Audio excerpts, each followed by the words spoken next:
ونعوذ بالله من شرور أنفسنا ومن سيئات أعمالنا من يهده الله فلا مضل له ومن يضلل فلا هادي له ونشهد أن لا إله إلا الله وحده لا شريك له ونشهد أن سيدنا ونبينا ومولانا محمدا عبده ورسوله أرسله بالحق بشيرا ونذيرا وداعيا إلى الله بإذنه وسراجا منيرا صلى الله تعالى عليه وعلى آله وأصحابه وسلم تسليما كثيرا كثيرا أما بعد فأعوذ بالله من الشيطان الرجيم بسم الله الرحمن الرحيم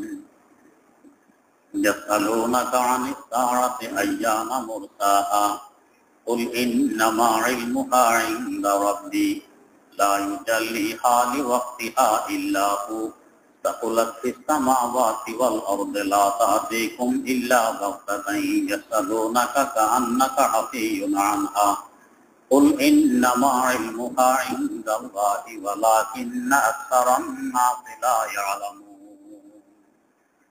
صدق الله مولانا العظيم সূরা আরাফের 187 নম্বর আয়াত থেকে তেলাওয়াত করা হয়েছে। তেলাওয়াতকৃত আয়াতে কিয়ামত সম্পর্কে আলোচনা। কিয়ামত কবে অনুষ্ঠিত হবে তারিখ সন আল্লাহ পাক জানাননি, তবে আল্লাহ রাসূল সাল্লাল্লাহু আলাইহি ওয়াসাল্লাম কিয়ামতের কিছু আলামত বর্ণনা করে গেছেন। সে আলামতগুলোর মধ্যে একটি আলামত হলো নজুলুল মাতার ওয়ালা তুমবিতুল আরদ, আকাশ থেকে বৃষ্টি বর্ষণ হবে কিন্তু জমিন থেকে কোনো শস্য উৎপাদন হবে না। সাধারণত বৃষ্টির বৈশিষ্ট্য, বৃষ্টি হলে জমিন উর্বর হয়, মাটির নিচে অনেক তরল পদার্থ এগুলো গলে যায় পানির কারণে, এগুলো হলো গাছগাছালির খাবার, এতে শস্য ভালো হয়, ফসল ভালো হয়। কিন্তু কিয়ামতের আগে বৃষ্টি হবে ঠিক, শস্য হবে না, ফলফলাদি হবে না, ক্ষেত খামার হবে না। এই অবস্থা হয়তো এখনো দেখা যায়নি। কিয়ামতের একটি আলামত। আর একটি আলামত হইল মদিনায়ে মুনাওয়ারা। দুনিয়াতে হাজারো লাখো শহর আছে, কোন শহরকে দুনিয়াবাসীর শহর বলে না, একমাত্র ইয়াসরাব শহরকে শহর বলে। এটার নাম ছিল ইয়াসরাব। আরবিতে শহরকে বলে মদিনা। ইয়াসরাব নাম বললে এখন কেউ চিনে না, মদিনা বললে চিনে। মদিনা মানে শহর। দুনিয়াতে একটি শহরকেই আরবিতে শহর বলা হয়। যেমন কথাবার্তাকে আরবিতে বলে হাদিস। আমার কথাও হাদিস, আপনার কথাও হাদিস। আবিধানিক অর্থে সকলের কথাকে আরবিতে হাদিস বলবেন, কিন্তু দুনিয়াতে মাত্র একজনের কথাকে হাদিস বলা হয়, বাকি কারোর কথাকে পরিভাষায় হাদিস বলা হয় না। তিনি হলেন আখিরি জামানার নবী হযরত মুহাম্মদুর রাসূলুল্লাহ সাল্লাল্লাহু আলাইহি ওয়াসাল্লাম। কারণ আপনারা দেখবেন কোথাও সালিশ বসলো, দরবার বসলো, বিচার বসলো, এক একজন এক এক রকমের কথাবার্তা বলি।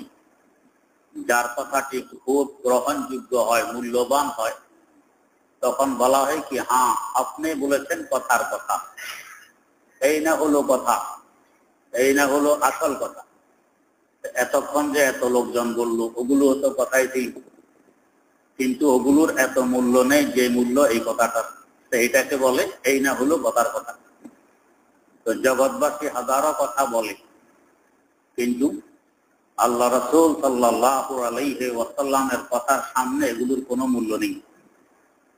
বাস্তব কথা বলতে হলে একজনের কথাকেই কথা বলা লাগে।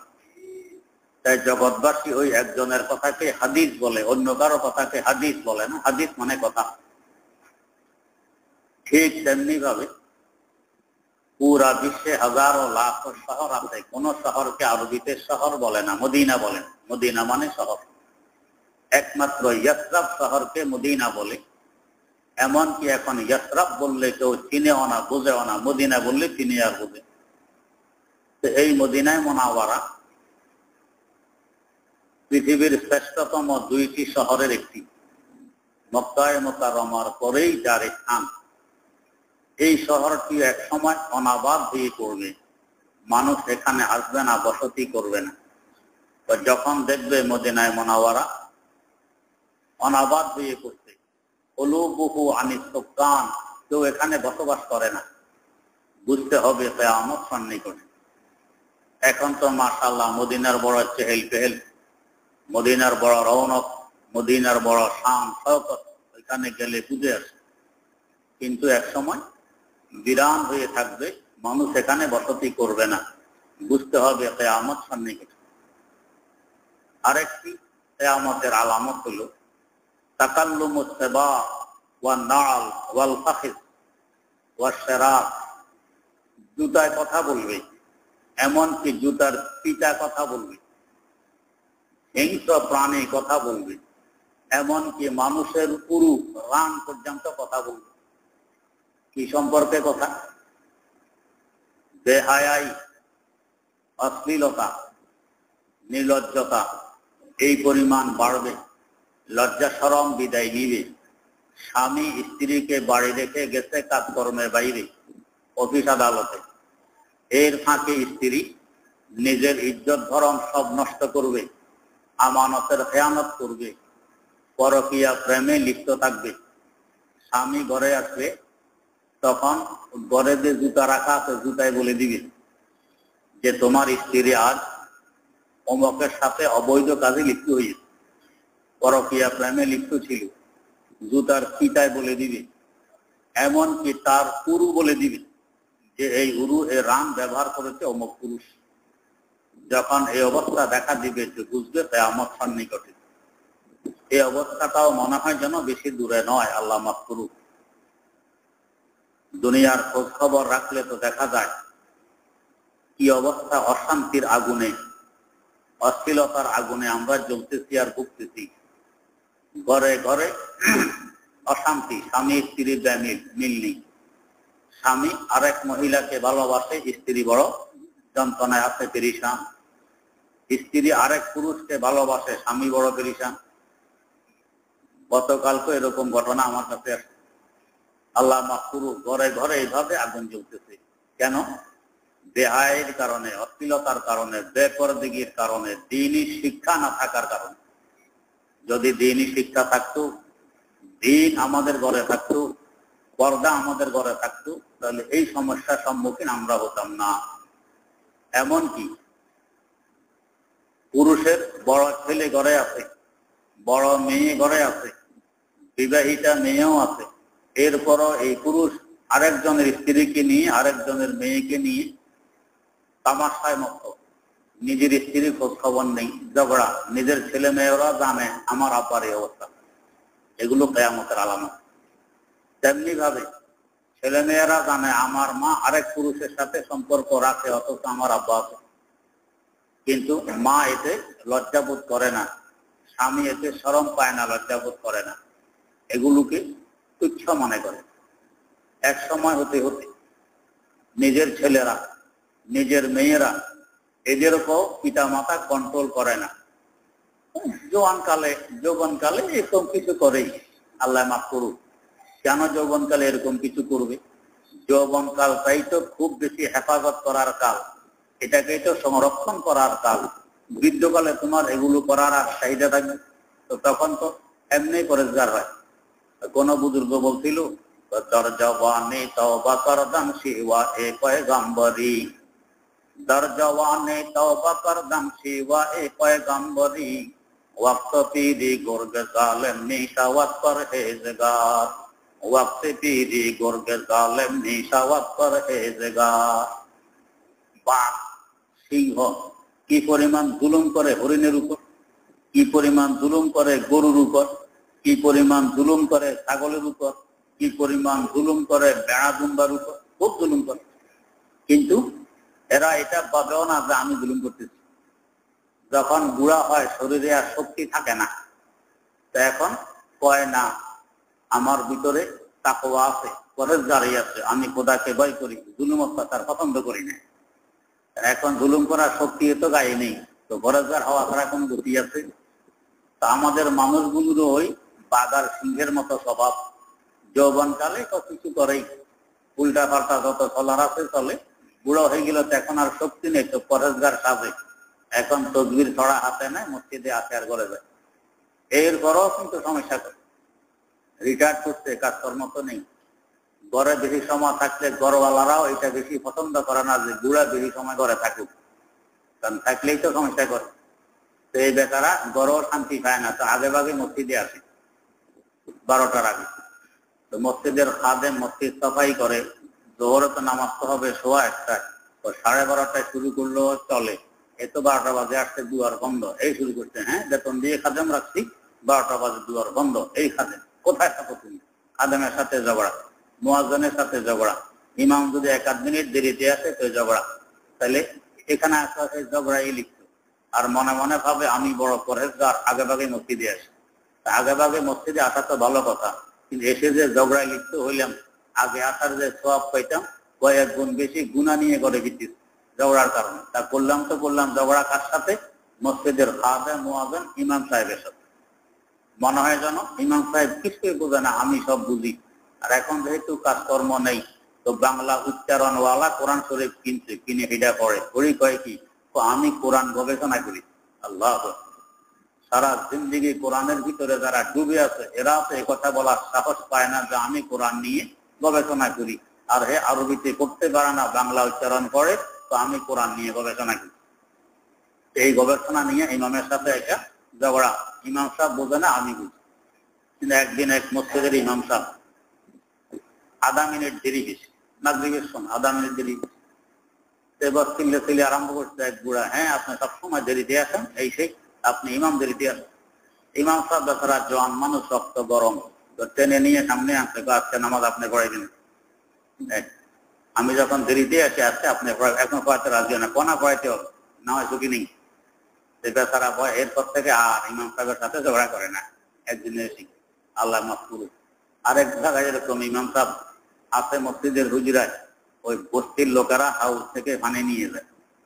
তো কমিটির যিনি সভাপতি ঘটনাক্রমে আসতে দেখে যে হাউস থেকে পানি নেই বস্তির ছেলেরা, ইমাম সাহেবকে গালি আরম্ভ করছে। ইমাম সাহেব এখানে কি করতে থাকে, বস্তির ছেলেরা পানি নেই, এই সেই খুব অশ্লীল ভাষায় গালি। ইমাম সাহেব গালি শুনে নেমে আসছে, দেখে যে সভাপতি সাহেবে গালি দেয়, আপনি এখানে কি করতে থাকেন, এরা পানি নেই, অশ্লীল ভাষায় বলতে চাইছি, আমার তো জবান দিয়ে আসে না। ইমাম সাহেব বলেন যে হ্যাঁ কি করতে থাকি দেখেন, কন্যা সভাপতির শোয়াইছে বারান্দায়, শোয়াই একদম বেহুশ, কন্যা টিপে বেহুশ করে তালা তুলা লাগাই ইমাম সাহেব গেছে বাইরে। মসজিদা দেখে আসছে, মসজিদে আজান নাই, কি ব্যাপার, এসে দেখে তালা, সভাপতি সাহেব বেহুশ বারান্দায় পড়ে গেছে। এরপরে ডাক্তার আনে, হুঁশ ফিরেছে, কি অবস্থা, তো এই কাজ করছে ইমাম সাহেব। এটা তারা তো অসহ্য হয়ে পড়ছে, আর করবিটা কি, তখন হে বসে বসে ভাড়া দিবি, বস্তির ছেলেরা এখানে পানি নেই, ইমাম সাহেব তারও বহু কথা। যাই হোক, তো এগুলো হলো সব কিয়ামতের আলামত, আল্লাহ পাক মাফ করুক। এই অশ্লীলতা বৃদ্ধকাল আসলে আর তো কোনো গতি নেই, পরেজগার হওয়া ছাড়া, তো পরেজগার হই। আসল পরেজগারের দাম হলো যৌবনকালে পরেজগার হওয়া, এটা পয়গম্বরের রীতিনীতি, পয়গম্বরের স্বভাব, যৌবনকালে পরেজগার হওয়া, ওইটার দাম বেশি। তো তখন তো বলি যৌবনকালে কিছু করেই, যেই কালে পরেজগার হওয়ার দরকার এই কালে হই না, আর যে কালে পরেজগার না হওয়ার কোনো গতি নেই, সেই কালে এমনি পরেজগার হই। আল্লাহ, এটা হলো বাঘ আর সিংহের স্বভাব, এরা হিংস্র প্রাণী, ওদের স্বভাব, মানুষের নয়। মানুষ তো নিজকে নিজে কন্ট্রোল করবে যৌবনকালে, এটারই হলো ফজিলত, এটারই স্বভাব, এটাই হলো বাস্তব মানবতা। যৌবনকালে আমি উল্টা পাল্টা চললাম, জুলুম অত্যাচার করলাম, এটা তো মানবতা নয়। তো কিয়ামতের একটি আলামত হবে, এই অশ্লীলতা বাড়তে বাড়তে এই পরিমাণ বাড়বে যে এখন স্বামী স্ত্রীকে ঘরে রেখে বাইরে গেলে, কিংবা স্ত্রী স্বামীকে দিয়ে বাইরে গেলে, তো হেও আরেকজনকে নিয়ে ব্যস্ত, হেও আরেকজনকে নিয়ে ব্যস্ত। এটা আজকাল তো এই পরিমাণ ছড়িয়ে পড়ছে, আল্লাহ মাফ করুক। আজকাল দেখবেন এক দেশের প্রেসিডেন্ট, এক দেশের মন্ত্রী আরেক দেশে যাইতে দেখবেন একা যায় না, সাধারণত বিবিকে সাথে নিয়ে যায়। আর বিবিও যদি মন্ত্রী কিংবা প্রেসিডেন্ট হয় তো স্বামীকে সাথে নিয়ে যায়, একা যায়। আগের যুগে এরকম হইতো না, আগের যুগে স্বামী একাই যেত, এখন সাথে নিয়ে যায়। এর কারণ কি? অনেক চিন্তা করছি। কারণ হইল স্বামী স্ত্রীকে বিশ্বাস করে না। তো আমি যে বিদেশে যাইতেছি, স্ত্রীকে যদি রেখে যাই দেশে, স্ত্রী আবার কার সাথে কি ঘটায় এখনো বিশ্বাস তো নেই, তো এই জন্য সাথে নিয়ে দিতে হবে। আর স্ত্রীও দেখে যে আমার স্বামীর উপরও তো আস্থা রাখা যায় না, আমি যদি বিদেশে যাই স্বামীকে দেশে রেখে, হে আবার কার মেয়ের সাথে কি ঘটায় কোনো বিশ্বাস তো নেই, তো হেও যাতে স্বামীকে সাথে নেয়, স্বামীও যাতে স্ত্রীকে সাথে নেয়, পানি পাহারাদারি করে, একজন আরেকজনকে বিশ্বাস করে না। এই হলো এখন আমাদের অবস্থা। তো কিয়ামতের আলামত। তো এইভাবে অশ্লীলতা বাড়তে বাড়তে বাড়তে বাড়তে এই পরিমাণ বাড়বে যে জুতা পর্যন্ত সহ্য করবে না, জুতার পিটা সহ্য করবে না, পুরু আর রান পর্যন্ত সহ্য করবে না, জবান খুলে যাবে, বলে দিবে যে তোমার অবর্তমানে তোমার স্ত্রী এই কাজ করছে, আর স্ত্রীকে বলে দিবে তোমার অবর্তমানে তোমার স্বামী এই কাজ করছে। এটা হলো কিয়ামতের আলামত। আরেকটি বড় আলামত হলো রফউল কোরআন মিনাল মাকারিহ। আস্তে আস্তে কোরআনী শিক্ষা, কোরআনী বিদ্যা বিদায় নিতে থাকবে। এরপরে 2-4 জন আলেম থাকবে যারা কোরআন জানে, কোরআন বোঝে, করতে পারে। এরা হঠাৎ করে কোরআন খুলে দেখবে কোরআনের পাতাগুলো সাদা, কোনো লেখা নেই। কোরআনের পাতাগুলো সাদা, কোনো লেখা নেই, শুধু কাগজ রয়ে গেছে, লেখা রয়নি। আসল যে কোরআন সেটা উঠে গেছে। তখন বলা বলি করবে ইন্না লিল্লাহ, কোরআন নেই, কোরআন কি হইল লেখা। আর এখানে দেখবে এর বাড়িতে একই অবস্থা, আর এখানেও দেখবে এর বাড়িতে একই অবস্থা, সারা দুনিয়ায় একই অবস্থা হবে। কোরআনে লেখা থাকবে না মানে কোরআন আর নেই। বুঝতে হবে কিয়ামত একেবারে কাছে চলে আসছে। কোরআন থাকা অবস্থায় কোরআনের উপর কিয়ামত সংগঠিত হবে না। আল্লাহ পাক কিয়ামতের আগে আগেই কোরআন উঠে নিয়ে গেছেন। তখন মানুষ বলা বলি করবে যে কোরআন কি হইল, লেখা নাই কেন। করতে করতে করতে করতে এই মানুষগুলো বিদায় হবে, সামনে মানুষ আসবে, কোরআন তো নেই, তো কোরআনের শিক্ষা কোথা থেকে পাবে। না পাইতে না পাইতে শুধু এটুকু বলবে যে আমরা আমাদের পূর্বপুরুষের কাছে শুনেছিলাম লা ইলাহা ইল্লাল্লাহ একটি কালেমা আছে, এটা করতে হবে, এরকম বলা বলি করবে। আল্লাহ, এটা দেখা দিয়েছে, কিন্তু শুরু হয়ে গেছে। কোরআনী শিক্ষা, কোরআনী বিদ্যা বিদায় নিতেছে আস্তে আস্তে। আমাদের সন্তান কোন রকম কথা বলতে পারে, বাস ওই কেজি স্কুলে দিয়ে আসছে, নার্সারিতে কেজি স্কুল, এর সাথে তার মাও যায়। ছেলের যে পর্যন্ত পেরেশানি, মার পেরেশানি কয়েক গুণ বেশি। ছেলের পরিশ্রম যে পরিমাণ, মায়ের পরিশ্রম কয়েক গুণ বেশি। ছেলে এখানে খেলাধুলার মাধ্যমে শিখবে, আর মা এখানে বসে থাকবে। আর অধিকাংশ শিক্ষার প্রতিষ্ঠানে মেয়েদের জন্য বসার ভালো ব্যবস্থা নেই, রাস্তার কিনারায় বসে থাকে, রোদ্রে গরমে এক একজনের অবস্থা বেহাল। এরপরও বসে দরকার তো ছিল সকালবেলায় সমস্ত কাজকর্ম করার আগে আরম্ভ করব আল্লাহর কালাম দিয়ে আমার আজকের জীবন। কিন্তু মুসলমানের কপাল এমন পোড়া পুষছে যে কালাম দিয়ে জীবন শুরু করা কপালে নেই। ওই নার্সারিতে যায় বিজাতির কাছে শিখছে, অথবা বিজাতিদের গোলা নাপাক পানি দিয়ে যাদের ব্রেন ধোলাই করা আছে ওদের কাছে ছেলেকে পাঠাই। তো এক অমানুষ, আমার ছেলে মানুষ কোথার থেকে হবে? যেখানে ছেলে মেয়েকে লেখাপড়া শেখার জন্য পাঠাইতেছি, খোঁজ নিয়ে দেখেন ওইখানের মানবতা কি পরিমাণ আছে। ওইখানেও শিক্ষক আরেকজনের সাথে লাইন করে, শিক্ষিকা আরেকজনের সাথে লাইন করে, পত্র পত্রিকায় অহরহ আসতেছে, দেখতেছেন। এখন তো এগুলো আবার পত্র পত্রিকায় আসাও নিষেধ, ভালো করে আসে না। তো এই অবস্থায় আমার ছেলে মেয়েকে যদি ওদের হাতে তুলে দেই, তাহলে এদের জীবনের কি অবস্থা হবে চিন্তা করুন। এইভাবে নিজ হাতে ছেলেদেরকে আগুনে ঠেলে দিচ্ছি, নিজ হাতে ছেলে মেয়েদেরকে অমানুষ হওয়ার জন্য ঠেলে দিচ্ছি। আল্লাহ, এইটা কিয়ামতের একটি আলামত। এইভাবে যখন কোরআন অবহেলিত হয়ে পড়বে, তো কোরআন অবহেলিত অবস্থায় দুনিয়া থাকবে না, কোরআন উঠে চলে যাবে। এটা কিয়ামতের একটি বড় আলামত আর চিহ্ন। আল্লাহ, আর একটি বড় আলামত, জাইসুন ইয়াকজুল বাইত ইয়াকসিফু বিআউয়ালিহি ওয়া আখিরিহি। বাইতুল্লাহ শরীফের কাছে যুদ্ধে লিপ্ত হবে কিছু সৈন্যদল। যুদ্ধে লিপ্ত হবে হকের জন্য নয়, সম্পদের জন্য। বাইতুল্লাহ দখল করতে পারলে সম্পদ আসবে, বাইতুল্লাহর নিচে অনেক সম্পদ আসবে, এই জন্য যুদ্ধ করবে। কিন্তু এই সৈন্য দলের শুরু থেকে নিয়ে শেষ পর্যন্ত সব সৈন্যকে মাটি গ্রাস করে নিয়ে যাবে। এরকম গ্রাসের ঘটনা একবার ঘটছে মদিনায় মুনাওয়ারায়। মদিনা মুনাওয়ারা একবার ঘটছে, আর একবার কিয়ামতের আগে ঘটবে বাইতুল্লাহর পাশে। এটা কিয়ামতের একটি আলামত। আর একটি বড় আলামত, শেষমেশ বাইতুল্লাহর ক্ষমতা দখল করবে একজন হাবশী গোলাম। একজন হাবশী গোলাম বাইতুল্লাহর ক্ষমতা দখল করে বাইতুল্লাহকে ভেঙে ফেলবে। দ্বিতীয়বার নির্মাণের জন্য নয়, ভাঙবে বাইতুল্লাহর নিচে যে আল্লাহ পাক অঢেল সম্পদ রেখে দিয়েছেন ওইগুলো উঠানোর জন্য। আল্লাহর হাবিব সাল্লাল্লাহু আলাইহি ওয়াসাল্লাম বলেন, আমি দেখতেছি সে যেন বাইতুল্লাহর এক একটি ইট আর পাথর খুলে ফেলতেছে, আমি দেখতেছি। এইভাবে খুলে খনন করে বাইতুল্লাহ নিচ থেকে সম্পদ উঠানোর লালসায় সে বাইতুল্লাহকে ভেঙে দিবে। এটা কিয়ামতের একটি বড় আলামত। আর একটি বড় আলামত, আর রিহু তাইয়্যিবা লিকবজি আরওয়াহিল মুমিনিন। কিয়ামতের কাছের ঘটনা, মুমিনদের উপরে কিয়ামত কায়েম হবে না। কিয়ামত আল্লাহ পাকের সবচেয়ে বড় একটি গজব, এটা মুমিনদের উপর নাযিল হবে না। তাই কিয়ামতের আগে আল্লাহ পাক মুমিনদেরকে তুলে নিয়ে যাবেন। কিভাবে নিবেন? খুব সুন্দর আরামদায়ক, যেমন পূর্ব আকাশ থেকে সকালবেলায় যে হিমেল হাওয়া প্রবাহিত হয়, এটাকে নাসিমে সবাহ বলে।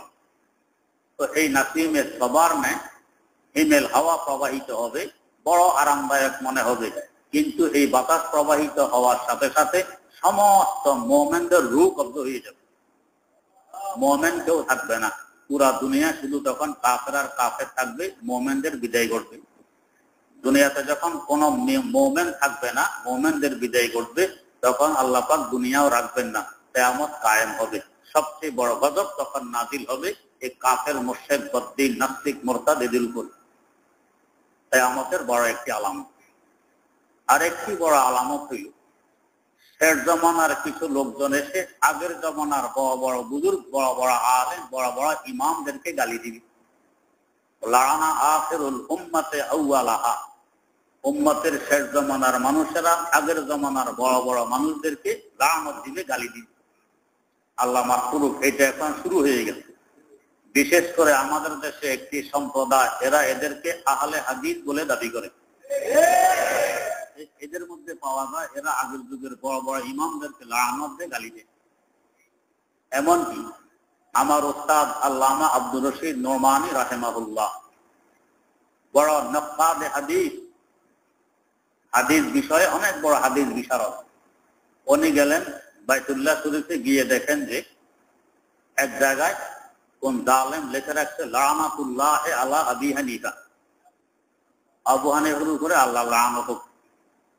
এই লেখাটা দেখে উনি গেছেন এহরাম বেঁধে, আবু হানিফা রহমতুল্লাহ আলাইহির নামে একটি উমরা করলেন, এবং এরপর থেকে তার নামের সাথে নোমানি শব্দ লাগানো শুরু করলেন, আব্দুর রশিদ নোমানি। ইমাম আজম আবু হানিফা রহমতুল্লাহ আলাই, যার সময়কাল থেকে আজ পর্যন্ত প্রায় 1200 বছর যাবত, 1200 কি বরং 1300 বছর যাবত, হাজার নয় শত নয় কোটি কোটি উম্মতের বড় বড় আলেম বুজুর্গ, তার অনুসারী, তার ব্যাখ্যা বিশ্লেষণ মেনে ইসলামের উপর চলতেছে, তাকে যদি লানত দেয়, এই কপাল কি পরিমাণ করতে চিন্তা করুন। তো এই বর্তমানে এটা দেখা যায়, এরা ইমাম আজম আবু হানিফা অন্যান্য ইমামদেরকে লানত দেয়, যা কিয়ামতের আলামত। ইমাম আজম আবু হানিফা রহমতুল্লাহ আলাইহি, ওনার প্রায় 500 বছর পরে হযরত আব্দুল কাদের জিলানী রহমতুল্লাহ আলাইহির আগমন ঘটে। হযরত জিলানী ছিলেন হাম্বলি মাযহাবের অনুসারী, কিন্তু হাম্বলি মাযহাবের অনুসারী হওয়ার পরেও উনি বলতেছেন, ওয়া আম্মা নূরে মাযাহিবে সালাসা ওয়া মিসলে নহর নজর মি আয়াত। 3 মাযহাব, শাফিঈ, মালিকি, হাম্বলি, ও 3 মাযহাবের নূর আমি আমার অন্তরের চক্ষু দিয়ে দেখি যেন প্রবাহমান নদী, এভাবে নূর প্রবাহিত হয়। ওয়া আম্মা নূরে মাযহাবে আবি হানিফা ওয়া মিসলে বাহর নজর মি আয়াত।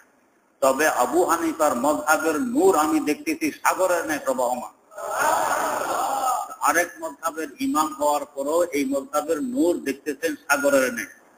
আর এই মযহাব প্রবর্তক ইমামে আযম আবু হানিফা রাহমাতুল্লাহ আলাইহি যে কপাল পোড়া লানত দেয়, গালি দেয়, চিন্তা করুন এটা কি পরিমাণ কপাল পুড়ছে তা। এইটা কিয়ামতের একটি আলামত যে শেষ জমানার লোকেরা এসে আগের জমানার বড়দেরকে লানত দিবে আর গালি দিবে। আমি নিজে পড়ছি তাদের লিখিত এক বইতে, ও আবু হানিফা ইসলামের যে পরিমাণ ক্ষতি করছে কোন কাফের মুশরিক এই পর্যন্ত এই পরিমাণ ক্ষতি করতে পারেনি। উপকারকে যে ক্ষতি মনে করে এই পরিমাণ বুঝার যোগ্যতা যার নেই, এর নিজের নামটা আহলে হাদিস দাবি করে। আহলে হাদিস দাবি নিয়ে জিজ্ঞেস করি, ভাই আপনি হাদিস পড়তে পারেননি? না। তো তাহলে আহলে হাদিস কিভাবে হইলেন? হাদিস পড়তেই জানেন না। আরেকজনের কাছে শোনে, শুনে শুনে বল, আরেকজনের কাছে শুনে তো আপনি আহলে তাকলিদ হইলেন। আরেকজনের কথা শুনে যে চলে তাকে বলে মুকাল্লিদ, আরেকজনের কথা শোনাকে বলে তাকলিদ। তো আপনার তো আরেকজনের কথা শুনে চলেন, তাকলিদ করলেন, মুকাল্লিদ হইলেন, এর ঘরে আহলে হাদিস। আর আমরা ইমাম আযম আবু হানিফা রাহমাতুল্লাহ আলাইহির কথা শুনে চললে আমরা হই মুশরিক। আর আপনি আরেকজনের কথা শুনে চলেন, আপনি হন আহলে হাদিস। ব্যস্ততা কেন? বরং আমরা যাকে মানি একে তো আজ নয়, আজ 1300 বছর যাবৎ কোটি কোটি মানুষ তাকে মেনে আসতেছে। আর আপনি যার কথা আহলে হাদিস দাবি করতেছেন একে তো হয়তো 10 জনেও মানে না। এই লোক যার কথা শুনতেছেন হেও আরেক বাংলা চটি বই দেখে দেখে আপনাকে বলে ও আরবি করতে জানে না, হাদিস করতে জানে না। আপনি মুশরিক হন না, আমরা মুশরিক হইয়ে দেবিটার কেন? এটা কিয়ামতের একটি আলামত যে আগের জামানার বড় বড় ইমামদেরকে, বড় বড় আলেমদেরকে, বুজুর্গদেরকে গালি দিবে। আল্লাহ মাফ করুন। আল্লাহ। এরপরে একটি বড় আলামত যুহুরুল মাহদী, হযরত মাহদী রাদিয়াল্লাহু তাআলা আনহু তার আবির্ভাব। তার নাম হবে মুহাম্মদ, তার পিতার নাম হবে আব্দুল্লাহ, মায়ের নাম হবে আমেনা। মায়ের নাম আমেনা, পিতার নাম আব্দুল্লাহ, নিজের নাম মুহাম্মদ। হযরত হাসান রাদিয়াল্লাহু তাআলা আনহুর বংশ থেকে তিনি জন্ম নেবেন।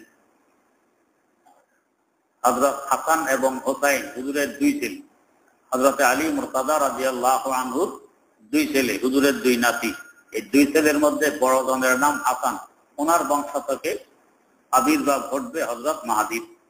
এর একটি রহস্য হইল হযরত আলী মুরতাদা রাদিয়াল্লাহু তাআলা আনহুর শাহাদাতের পর পুরা মুসলিম জাহান দুই ভাগে বিভক্ত হয়ে পড়ে। এক ভাগের দারুল খেলাফা রাজধানী ছিল কুফা, আর এক ভাগের দারুল খেলাফা তথা রাজধানী ছিল দামেস্ক। কুফায় খলিফা ছিলেন হযরতে হাসান রাদিয়াল্লাহু তাআলা আনহু, আর দামেস্কের ক্ষমতায় ছিলেন হযরত মুআবিয়া রাদিয়াল্লাহু তাআলা আনহু। এরপরে এই দুজনের মধ্যে সন্ধি হয় হযরত হাসানের বরকতে। হযরত হাসান রাদিয়াল্লাহু আনহুর কাছে হযরত মুআবিয়া রাদিয়াল্লাহু তাআলা আনহু সাদা কাগজের মধ্যে নিজের সিল মোহর দস্তখত দিয়ে পাঠাইতেন যে আপনি যে যে শর্ত লিখতে চান এই শর্ত এখানে লিখে দেন, আমি সব মেনে নিব, যাতে দুই মুসলমান, দুই জামাতের মধ্যে, দুই গ্রুপের মধ্যে যুদ্ধ না হয়। আপনি কি কি শর্ত লিখতে চান সব লিখে দেন। সাদা কাগজে সিল মোহর দিয়ে পাঠাই দিলাম। একটু চিন্তা করুন হযরত হাসানের উপর হযরত মুআবিয়ার আস্থা কি পরিমাণ। এখানে হাসান তো লিখতে পারতেন যে মুআবিয়ার হুকুমে আমার আব্বাকে শহীদ করা হয়েছে, অতএব এখন মুআবিয়াকে সুলিতে চড়ানো হবে কিংবা ফাঁসিতে ঝুলানো হবে, লিখতে তো পারতেন। হযরত মুআবিয়ার কি পরিমাণ আস্থা। এই কাগজ পাঠানোর পরে হযরতে হাসান হযরত মুআবিয়াকে খেলাফত দিয়ে দিলেন যে আমার খেলাফতের কাম নেই, এখন থেকে পুরা মুসলিম জাহানের খলিফা আপনি। এরপর থেকে এই বিভক্তি রহিত হয়, নিরসন ঘটে, ঝগড়া। পুরা মুসলিম জাহান আবার একতাবদ্ধ হয়ে সামনে অগ্রসর হতে আরম্ভ করে। তো ওইটার বরকতে আল্লাহ পাক তার বংশ থেকেই হযরতে মাহদীকে পাঠাবেন কিয়ামতের আগে। ওনার দ্বারাও পুরা মুসলিম জাহান আবার এক পতাকা তলে সমবেত হবে। হযরত হাসানের বরকতে যেরকম এক পতাকা তলে সমবেত হয়েছিল, হযরত হাসানের বংশের আরেকজন হযরত মাহদীর বরকতেও এক পতাকা তলে সমবেত হবে।